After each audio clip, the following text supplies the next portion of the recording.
My name is Bethany Johnson. Today's date is August 17th, 2021, and today's day is Tuesday. So today I will be discussing my results from my 24-hour output and my 24-hour intake, as well as be discussing 6 questions we were asked to answer regarding the sheet. So like I said, I did a 24-hour intake and a 24-hour output. We were to measure our urine within those 24 hours, and then record everything intake fluid-wise, and then submit those answers into an app called MD App under the urine output calculator. So I'll go ahead right now and just run through what my results were, and then we'll get to the 6 questions. So my weight is 120 pounds. My total urine output was 1,500 milliliters. This is over a 24-hour period. And my fluid intake was 1,478.68 milliliters. And then my result of my urine output, my fluid balance result was negative 21.32 mLs. And I will get to what fluid balance means and what this means for me since I was in a negative fluid balance. So I have the list of the 6 questions here just to keep me on track throughout this presentation. And I have them wrote here. And I'll just run through these so you can see what I have for questions. What was your total fluid intake over 24 hours? What are the sources of fluid intake of the body? What was the total urine output? What are other routes of fluid loss in the body? What happens when the fluid output what happens when the fluid output is more than the fluid intake, and how would the cell osmolarity be affected? So that's what I'm going to be using just to keep me on track through questions, and then I will be answering them as I go. So like I had just said in the on the result page was that the first question is, what was your total fluid intake within the 24 hours? And my total intake was 1,478.68 milliliters, or mLs. And the total fluid intake, what that actually describes, is any type of beverage that you've taken by mouth or any type of liquid food. And like I said, liquid food, not only could that be just regular water, but liquid food could also be like milk or juices or any type of broth. So I had, for my intake of my fluids, I had some soup. I always have my morning coffee, regular water, and then I had coconut milk, and I drink sparkling water as well. So I think that's pretty much all that I had that would make up my fluid intake within the last 24 hours. So the next question was, what are the sources of fluid intake of the body? So there's actually 3 primary sources for the intake of fluids. Like I had just briefly mentioned in the question 1, regular beverages, foods, and then and foods could be like liquid foods. And then the production of metabolic water through catabolism of food, which would be more like the process of metabolism. You can also get water through liquid foods, like I said. I was talking about I had coconut milk broth. You can also get it from juices. You can get it from, if you drink soda or pop, whatever you call it. And then also regular cow's milk. Also, another liquid food would be like Jell-O.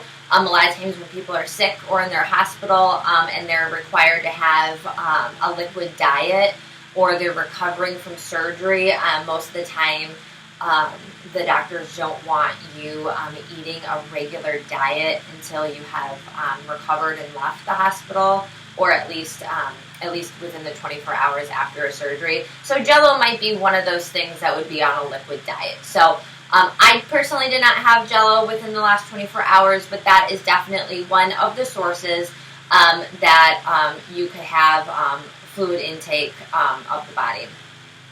So like I said, beverages, food, and then the production of metabolic water through catabolism. So number 3 is, what was the total urine output? My total urine output was 1,500 milliliters. And then my intake was 1478.68. So I do have a little bit of a negative balance there, but I will get to that in the next question. Number 4 is, what are other routes of fluid loss in the body? So what are other fluid losses in the body? Well, the major routes of fluid loss would be through urine, because we, anytime that you eat anything, especially with any type of liquids, any type of fluid intake, that's going to be your kidneys are going to be working together, and then you are going to urinate that out through your ureters, through your urinary bladder. Urine would definitely be the major one, and then of course feces, especially if it's liquid, like a diarrhea, sweat, and insensible water loss by evaporation, and that would be more of like through the respiratory tract and diffusion through the skin. Insensible water loss means any other types of fluid loss, like sweat in the respiratory tract, like I had just said. So that would really be what an insensible loss would be. Other routes for fluid loss would be like any other type of conditions. If you have come down with some type of sickness, or have like a GI upset with like diarrhea. Sometimes you just get like a little bug and you have diarrhea, or if you have some type of bacterial infection, you can have diarrhea or vomiting. Vomiting is definitely a fluid loss that's coming out of your mouth, and diarrhea obviously as a liquid stool.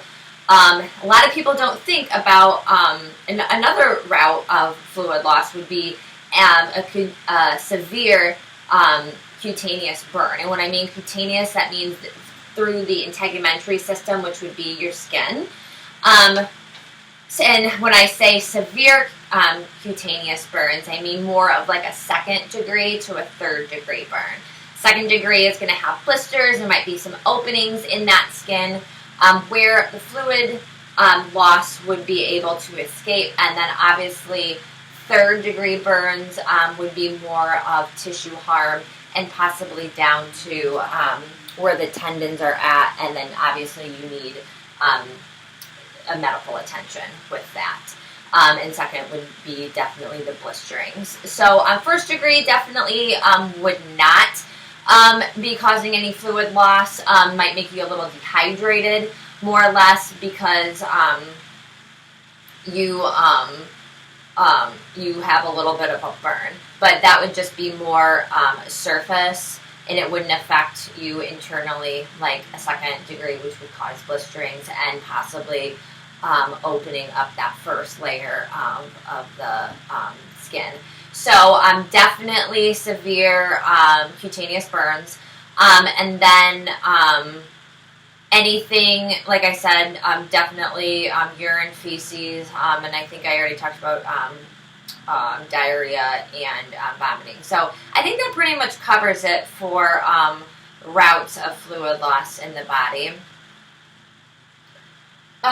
Number 5 is what happens when the fluid output exceeds the fluid intake. So I found this question really interesting, and I was really excited to be able to share my answer with this because this happened to me because of my output exceeded my intake. And so this is what this question is describing, and that's what I'm going to share with you today, why this happened and why and what happens when we have a negative fluid balance. So that's pretty much what that's describing.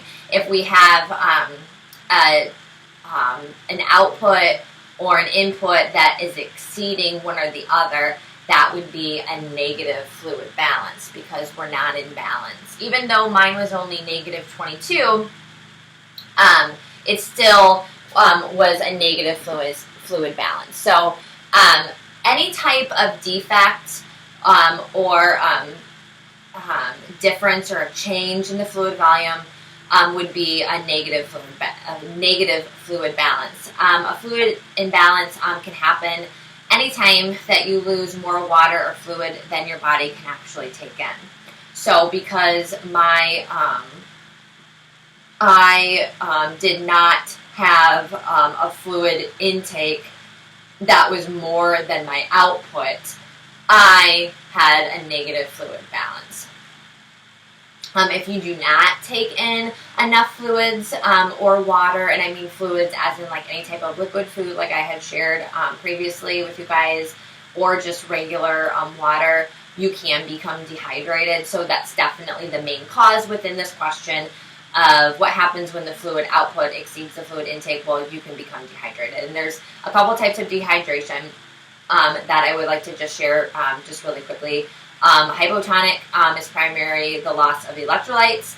Hypertonic is primary loss of water, and the isotonic is the equal amount of water and electrolytes. And isotonic dehydration is what us humans typically always have if we are dehydrated. So, and I say humans because I don't know if animals or other mammals have primarily an isotonic dehydration when they do become dehydrated. So that's why I say humans, because I'm not aware of other mammals' dehydration statuses. The most, like I said, the most common would be the isotonic. What actually can happen if you become severely dehydrated, which, again, and I wanted to say too, so basically what this question is indicating is a dehydration status. I did not feel dehydrated yesterday, even though I technically probably was more in the realm of more of a dehydration status because I was in a negative fluid balance. I definitely opened up my eyes that I should be drinking more fluids or more liquid foods to increase my my PO, which by mouth fluid intake. So I do appreciate doing this lab because it did help me kind of learn a little bit more about the significance to not drinking enough of having fluid intake, and what causes and what can happen if you do have a negative fluid balance. So I do appreciate that. Hypovolemia can lead to dehydration, and that's what I want to talk about now. So hypovolemia can actually lead to it can be caused from dehydration, I should say. And hypovolemia is a decrease in the volume of blood within your body. And that can happen if you have a blood loss or a loss of bodily fluids. I know that a lot of times people can get hypovolemia, especially if it is if it's external. That could be maybe even from an external injury. Maybe somebody got a really bad wound on the outside of their skin that caused a lot of fluid to happen, or a lot of body fluids to come out. So that can definitely, blood loss could be a form of a fluid, which could cause somebody obviously to become dehydrated, and then that could end up leading to hypovolemic shock. And then also for hypovolemia, typically we see this with pregnancies, especially if a pregnant woman had to undergo an emergency cesarean, or C-section for short. A lot of times that patient loses a lot of blood because it is an emergency situation, and the main goal is to keep the mother and the baby safe and get the baby out as quickly as possible. So that can cause hypovolemia, and then what we want to make sure our patients don't get is hypovolemic shock, and that can become very, very serious and very life-threatening. That obviously could cause hypovolemic shock, like I said. And then also, I had touched base on another question about other fluid losses and what could happen if it exceeds the fluid intake, would be diarrhea and vomiting, and that's definitely a common cause of bodily fluid loss. And obviously those are things that we can't control, because more or less it's our body expelling something. Like I had said, maybe you have a bacterial infection, some type of virus. It's just going to have to run its course. Our bodies are having the diarrhea and the vomiting as a way of getting whatever is an irritant or a bacteria out of our system and working as it should. So those are some reasons that that a fluid output could exceed the fluid intake, because you are outputting your vomit, and you're outputting your diarrhea, and if you try taking anything in, what's going to happen when you're sick? It's just going to continue to come out. So those are some examples how it would literally be very hard to not have a negative fluid balance. But of course, these are short-term things, and hopefully the diarrhea or the vomiting, or if you have any type of hypovolemia or a couple of the types of dehydration statuses that I mentioned, those would all be very short-lived and be able to resolve very quickly with just simple treatment sometimes. So rather than having to have a physician be able to prescribe anything. So that would be that question. And then number 6, how would the cell osmolarity be affected? If the osmolarity of the extracellular fluid, and where extracellular fluid is actually all around the cell, and if that extracellular fluid actually becomes too low, the water will actually fill the cells. So it'll actually increase the cell volume, kind of like in a hypotonic solution would. If you were to put a cell in a hypotonic solution, it would increase the cell volume, and it actually may end up having the cell rupturing. And in the medical field, if a cell ruptures, it's called cystocytosis, I believe is what it's called. Cystocytosis, I believe. I can never say that word right, so I'm sorry, pronounce that incorrectly.